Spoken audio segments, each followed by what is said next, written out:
بسم اللہ الرحمن الرحیم۔ السلام علیکم ورحمۃ اللہ وبرکاتہ۔ عبداللہ طاہر جب خراسان کے گورنر تھے اور نیشا پور اس کا دارالحکومت تھا تو ایک لوہار شہر ہرات سے نیشا پور گیا اور چند دنوں تک وہاں کاروبار کیا، پھر اپنے اہل و عیال سے ملاقات کے لیے وطن لوٹنے کا ارادہ کیا اور رات کے پچھلے پہر سفر کرنا شروع کر دیا۔ انہی دنوں عبداللہ طاہر نے سپاہیوں کو حکم دے رکھا تھا کہ وہ شہر کے راستوں کو محفوظ بنائیں تاکہ کسی مسافر کو کوئی خطرہ لاحق نہ ہو۔ اتفاق ایسا ہوا کہ سپاہیوں نے اسی رات چند چوروں کو گرفتار کیا اور امیر خراسان یعنی عبداللہ طاہر کو اس کی خبر بھی پہنچا دی، لیکن اچانک ان میں سے ایک چور بھاگ نکلا۔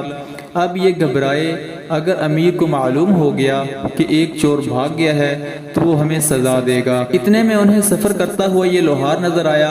انہوں نے اپنی جان بچانے کی خاطر اس بے گناہ شخص کو فوراً گرفتار کر لیا اور باقی چوروں کے ساتھ اسے بھی امیر کے سامنے پیش کر دیا۔ امیر خراسان نے سمجھا کہ یہ سب چوری کرتے ہوئے پکڑے گئے ہیں، اس لیے مزید کسی تفتیش و تحقیق کے بغیر سب کو قید کرنے کا حکم دے دیا۔ نیک سیرت لوہار سمجھ گیا کہ اب میرا معاملہ صرف اللہ جل شانہ کی بارگاہ سے ہی حل ہے اور میرا مقصد اسی کے کرم سے حاصل ہو سکتا ہے، لہذا اس نے وضو کیا اور قید خانہ کے ایک گوشہ میں نماز پڑھنا شروع کر دی۔ ہر 2 رکعت کے بعد سر سجدہ میں رکھ کر اللہ تعالیٰ کی بارگاہ میں رقت انگیز دعائیں اور دل سوز مناجات شروع کر دیتا اور کہتا، اے میرے مالک، تو اچھی طرح جانتا ہے میں بے قصور ہوں۔ جب رات ہوئی تو عبداللہ طاہر نے خواب دیکھا کہ 4 بہادر اور طاقتور لوگ آئے اور سختی سے اس کے تخت کے چاروں پایوں کو پکڑ کر اٹھایا اور الٹنے لگے۔ اتنے میں اس کی نیند ٹوٹ گئی۔ اس نے فوراً لا حول ولا قوت الا باللہ پڑھا، پھر وضو کیا اور اسے اس احکم الحاکمین کی بارگاہ میں 2 رکعت نماز ادا کی جس کی طرف ہر شاہ و گدا اپنی اپنی پریشانیوں کے وقت رجوع کرتے ہیں۔ اس کے بعد دوبارہ سویا تو پھر وہی خواب دیکھا۔ اس طرح 4 مرتبہ ہوا۔ ہر بار وہ یہی دیکھتا تھا کہ چاروں نوجوان اس کے تخت کے پایوں کو پکڑ کر اٹھاتے ہیں اور الٹنا چاہتے ہیں۔ امیر خراسان عبداللہ طاہر اس واقعے سے گھبرا گئے اور انہیں یقین ہو گیا کہ ضرور اس میں کسی مظلوم کی آہ کا اثر ہے۔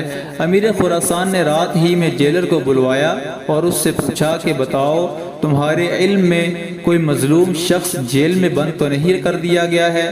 جیلر نے عرض کیا، عالیجا، میں یہ تو نہیں جانتا کہ مظلوم کون ہے، لیکن اتنی بات ضرور ہے کہ میں ایک شخص کو دیکھ رہا ہوں جو جیل میں نماز پڑھتا ہے اور رقت انگیز و دل سوز دعائیں کرتا ہے۔ امیر نے حکم دیا اسے فوراً حاضر کیا جائے۔ جب وہ شخص امیر کے سامنے حاضر ہوا تو امیر نے اس کے معاملہ کی تحقیق کی۔ معلوم ہوا کہ وہ بے قصور ہے۔ امیر نے اس شخص سے معذرت کی اور کہا، آپ میرے ساتھ 3 کام کر لیجئے۔ نمبر 1، آپ مجھے معاف کر دیں۔